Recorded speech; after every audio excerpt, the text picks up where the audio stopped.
June 18, 1812, U.S. President James Madison officially declares war against Great Britain, though so far it has proved disastrous. Hull's attempted invasion had met a decisive defeat, resulting in the loss of Detroit and opening the door for a British invasion of the Northwest. Meanwhile, in an attempted crossing of the Niagara River, a second American force would meet a disastrous defeat at the Battle of Queenston Heights, resulting in 1,000 U.S. soldiers captured or dead. While Dearborn is unable to get his militia to cross into Canada, foiling his attempted invasion without a shot. For the U.S., disaster is looming, but it seems the tides of war are about to change. After Hull's defeat at Detroit, General William Henry Harrison would take command of what remained of the Army of the Northwest. His immediate goal was to recapture the vitally strategic city of Detroit.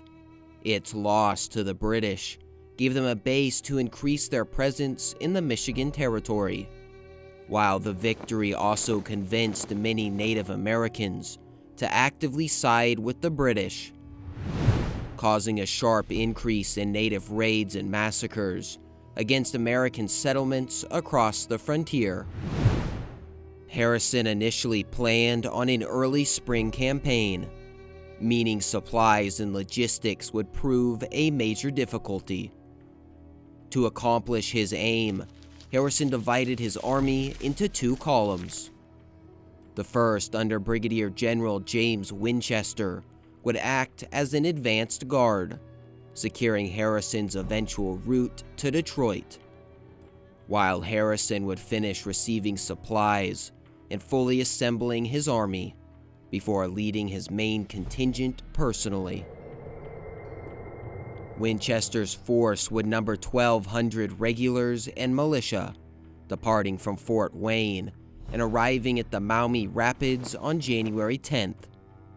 Here he was under orders to hold his position until Harrison's arrival, before finishing the advance on Detroit. However, 3 days later, residents of Frenchtown, roughly 35 miles to the north, would arrive with a letter informing Winchester that the British had learned of the American advance and were preparing to burn the village, including its claimed 3,000 barrels of wheat and flour in stockpile. Further news claimed that Frenchtown was only occupied by 2 militia companies and about 200 indigenous warriors. Attempting to capitalize on the opportunity, Winchester would quickly decide to dispatch Lieutenant Colonel William Lewis with 570 Kentucky militiamen, as well as Lieutenant Colonel John Allen with an additional 110 men to take Frenchtown. By mid-afternoon on January 18th, Lewis and Allen reached the south side of the River Raisin. Opposing the Americans and protected by the settlement's houses, barns, and fences were 50 men of the Essex Militia, led by Major Reynolds. The militia was supported by a single 3-inch howitzer and between 100 and 200 Potawatomi and Wyandot warriors. Within an hour, the battle would begin. As the British howitzer opened fire, Lewis would order a charge across the frozen river and into the village.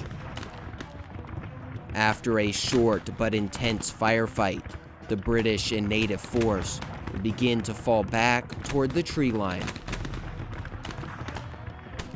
with the Essex militia briefly holding a position on the edge of the woods before abandoning the settlement.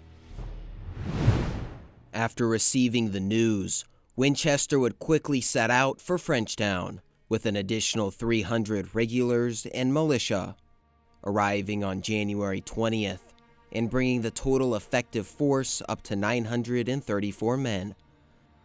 leaving a 300-man rearguard at the Maumee Rapids.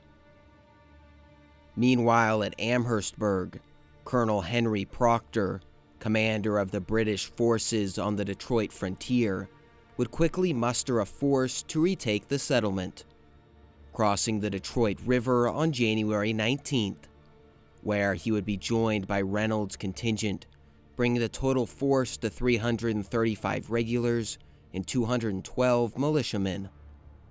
The force also had 3 small howitzers and 3 3-pounders, later being joined by an additional 600 native warriors under Wyandot war leader Roundhead. Before dawn on January 22nd, Proctor's combined force would arrive just north of Frenchtown.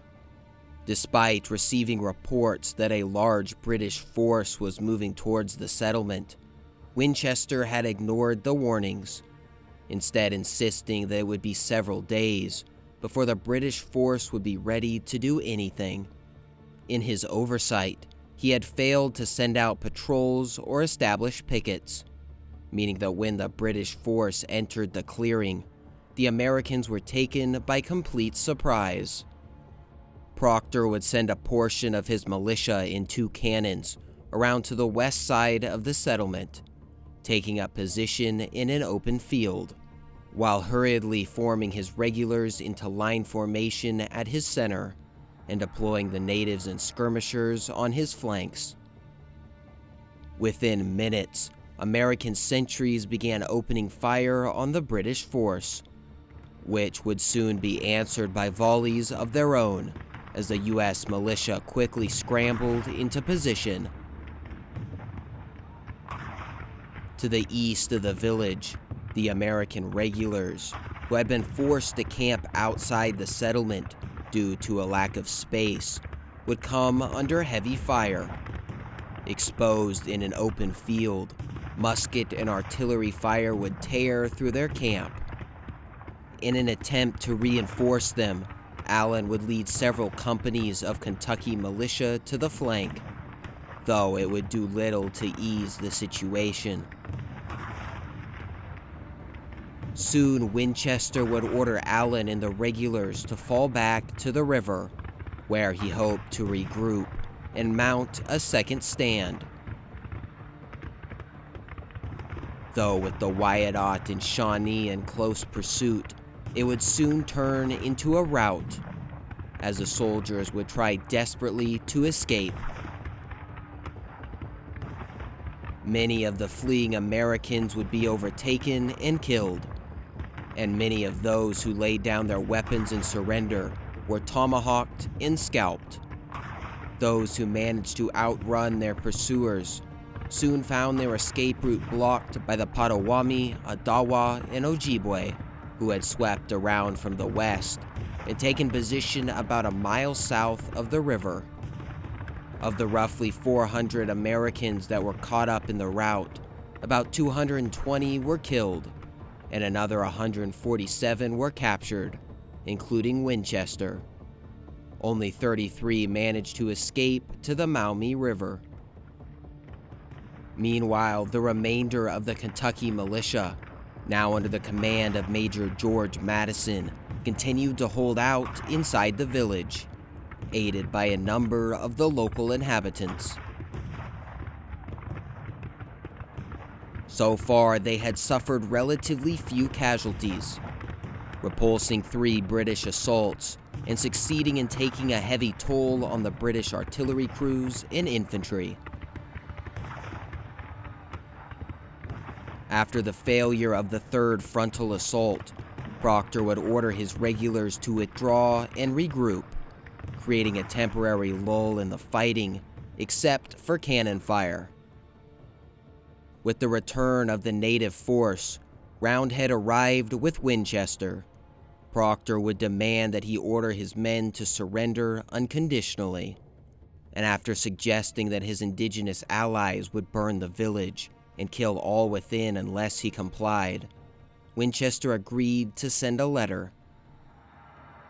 Despite pleas from some of his men, Madison would agree to capitulate, after he had negotiated terms regarding the treatment of prisoners, protection from Britain's indigenous allies, and the care of the wounded. The loss would be yet another major American defeat. Winchester reported that 410 men had been killed and 547 captured. Though Proctor's forces also sustained heavy losses, with 40 killed and 162 wounded, though more blood was about to be spilled. Shortly after the surrender, Proctor received a credible but ultimately false report that Harrison was less than 8 miles away. He would hurriedly order an immediate retreat, but due to a shortage of carts, he was forced to leave a large portion of the severely wounded prisoners behind. The following morning, 100 to 200 indigenous warriors would return to Frenchtown.